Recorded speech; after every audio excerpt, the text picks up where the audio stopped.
Welcome to Pindar Poetry. We hope you learned something new. You need proper access and a registered data source before you begin. Once logged in, go to the left menu and click plus New Dashboard to start. Make sure to pick the right data source up front because queries depend on it and changing later can break panels. Name the dashboard now in the settings to keep things organized. This first step saves time. It reduces rework when you add panels and configure variables later in the workflow. Now add your panels. Click Add New Panel and choose a visualization that fits the metric.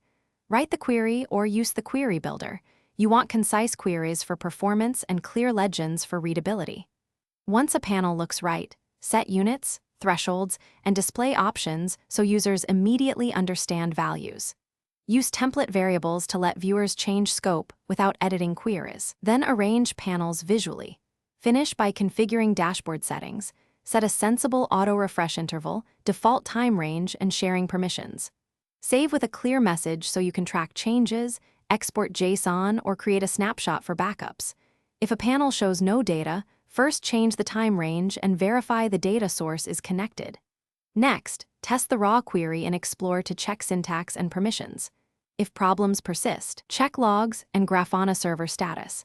These steps isolate config issues versus data pipeline failures.